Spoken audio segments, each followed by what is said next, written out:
করো, এবার আমাদের নিয়োগ করো, খেলা মেলা বন্ধ করো, এবার আমাদের নিয়োগ করো, খেলা মেলা বন্ধ করো। এবার আমাদের নিয়োগ করো। ২৭তম দিনে পড়ল রাজ্য গ্রুপ ডি অর্থাৎ মুখ্যমন্ত্রীর নিজস্ব দপ্তরের যোগ্য জেনুইন ক্যান্ডিডেটদের আন্দোলন।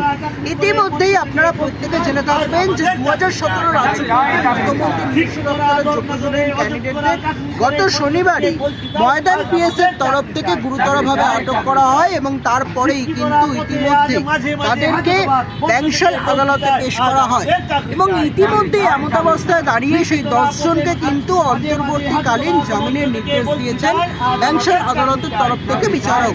তার পাশাপাশি আগামী ৫ তারিখে কিন্তু এই মামলার পরবর্তী শুনানি রয়েছে। এমতাবস্থায় দাঁড়িয়ে ৫২৭তম দিনে তারা দাবি করছেন রাজ্য সরকার তারা দাবি করছেন যে মুখ্যমন্ত্রীর নিজস্ব দপ্তরের যোগ্য জেনুইন ক্যান্ডিডেট যারা রয়েছেন তাদের নিয়োগটা আর কবে হবে। এমতাবস্থায় দাঁড়িয়ে কিন্তু আমি কথা বলার চেষ্টা করবো এই রয়েছে তারা ১০ জনকে অন্তর্বর্তীকালীন জামিনের নির্দেশ দিয়েছেন। তারপর আগামী সোমবার আপনারা এই ২৭তম দিনে যে আপনাদের আন্দোলনের মঞ্চ সেই আন্দোলনের মঞ্চ থেকে প্রতিবাদের ভাষা মুখ্যমন্ত্রীর নিজস্ব দপ্তরের যোগ্য জেনুইন ক্যান্ডিডেটদের আপনারা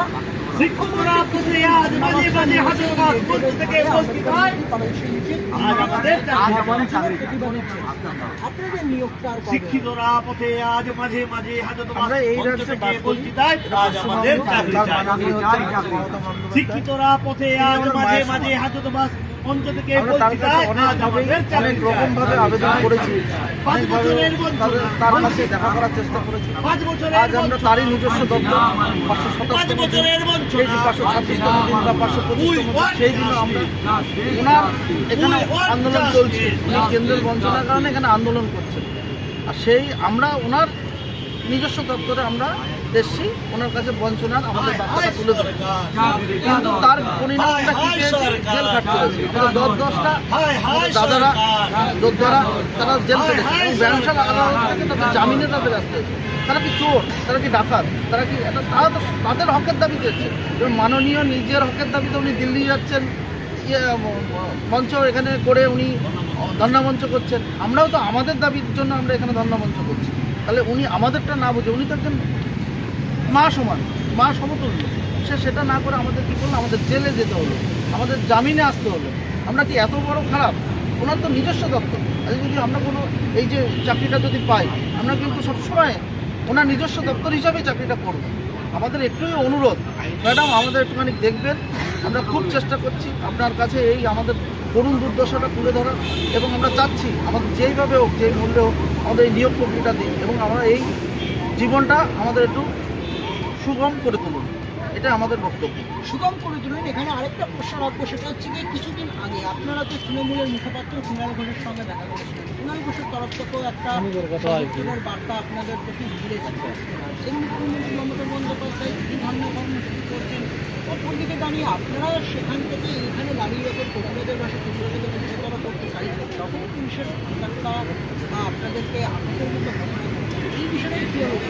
একই জায়গায় দুটো অন্যরকম এই ধর্মতলা থেকে দেখুন, আইন শৃঙ্খলার ব্যাপারে আমি অত ডিটেলসে যাব না, কারণ আমরাও একটা সরকারি কর্মপ্রার্থী, আর পুলিশ প্রশাসন তারাও সরকারি বর্তমান কর্মপ্রার্থী।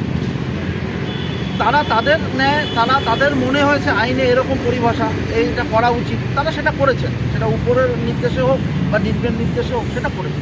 কিন্তু বিচারিতা একটা জিনিস দেখা যাচ্ছে। আমরাও কিন্তু একটা সরকারি স্টাফ হিসাবে যদি চাকরিটা হয় আমাদের, মাননীয় যদি মুখ তুলে তাকান, তাহলে কিন্তু আমরা একজন সরকারি ক্যান্ডিডেট হিসেবে আমরা থাকবো বা স্টাফ হিসেবে থাকবো। কিন্তু আমরা একটাই অনুরোধ করবো, ম্যাডাম আপনি যেরকম বঞ্চনার জন্য ছুটে যাচ্ছেন, মঞ্চ করছেন, আমরাও কিন্তু আপনার দিকে তাকিয়ে আছি। আমরাও সেই বঞ্চনার জন্যই কিন্তু আজকে রাস্তায় ৫২৭তম দিন এই রাস্তায় পড়ে আছি। শুধু মাননীয় একটু দেখবেন আমাদের, এটাই আমাদের অনুরোধ। আর কুণালবাবু উনি আমাদের জন্য চেষ্টা করছেন, উনি নানা রকম বার্তা দিয়েছেন। ম্যাডাম আমাদের এখনও পর্যন্ত কোনো সদুত্তর দেননি, জানি না কবে পাবো সদুত্তর, না আমাদের জীবনটা এখানেই শেষ হবে বা এখানে আমরা সমাপ্তি ঘটবে, আমরা এখনও বুঝতে পারছি। তো রাজ্য গ্রুপটি অর্থাৎ মুখ্যমন্ত্রী নিজস্ব দপ্তরের যোগ্য জেনুইন ক্যান্ডিডেটরা তারা যেমনটা দাবি করছেন, তারা কবে সদুত্তরটা পাবেন রাজ্যের মুখ্যমন্ত্রী মমতা বন্দ্যোপাধ্যায়ের তরফ থেকে? কারণ মমতা বন্দ্যোপাধ্যায়ের নিজস্ব দপ্তরই হচ্ছে গিয়ে এই ২০১৭ রাজ্য গ্রুপ ডি অর্থাৎ এই যোগ্য জেনুইন ক্যান্ডিডেটরা। আমি একটু আপনার সঙ্গে কথা বলার চেষ্টা করি এই মুহূর্তে দাঁড়িয়ে। সেটা হচ্ছে যে বিষয়টা, আপনি তো স্লোগান তুলছেন রীতিমতো, কতটা প্রতিবাদের ভাষা তীব্র থেকে তীব্রতর করতে পারছেন? কারণ 10 জনকে ইতিমধ্যেই আপনাদের অন্তর্বর্তী কালীন যে জামিনের নির্দেশ দিচ্ছে মন্ত্রণালয়, তার পাশাপাশি আজ সোমবার থেকে আবার কোন ছন্দে ফিরছে দেখুন, প্রতিবাদ তো করেই চলেছি আমরা, বিগত 5 বছর ধরে আমাদের প্রতিবাদ চলছে, কিন্তু প্রতিবাদের কোনো সুরাহা এখনো পর্যন্ত হচ্ছে না। এই প্রতিবাদ আরও যাতে ব্যাপকভাবে হয় তার পরিকল্পনা আমাদের নেতৃত্ব, উচ্চতর নেতৃত্ব নিচ্ছে এবং প্রয়োজন হলে সেটা নেওয়া হবে খুব শীঘ্রই। তা আমরা আরও রাজপথে নামবো আমরা যদি প্রয়োজন হয়। আবার একটা বৃহত্তর মিছিল দেখবে শহর কলকাতা। হ্যাঁ, বৃহত্তর মিছিল দেখবে, দেখা যাক কী হয়, এখন সময় অপেক্ষা। সময়ের অপেক্ষা একটা গুরুতর বিষয় তারা কিন্তু আপনার সঙ্গে একটু কথা বলার চেষ্টা করি। কখনো কখনো রেলে, কখনো বর্ষা, কখনো প্রচণ্ড শীতে আন্দোলন করছেন। আন্দোলনের বাণী মুখ্যমন্ত্রীর কানে তো পৌঁছচ্ছে না। মুখ্যমন্ত্রীর কানে পৌঁছতে গেলেই সেখানে পুলিশের সক্রিয়তার প্রভাব একটা লক্ষ্য করা যাচ্ছে, যার জন্য আপনাদের 10 জনকে ইতিমধ্যেই গ্রেপ্তার করা হলো এবং লালবাজারে নিয়ে যাওয়া হলো এবং কার্যত ব্যাংকগুলোকে বেশ তারপর অন্তর্বর্তীকালীন জামিন হয়ে যাবে। সরকার পক্ষের আইনজীবী সেদিনকে বললো আপনারা নাকি পুলিশের ওপর চড়াও হয়েছিলেন এবং কার্যত পুলিশ সেখানে ফিজিক্যাল অ্যাসাল্ট দিয়েছিলেন আপনাদের দ্বারা। আজ সোমবার থেকে আবারও ফের আন্দোলন করছে, কতটা প্রতিবাদের ভাষা করতে পারছেন এবং মুখ্যমন্ত্রী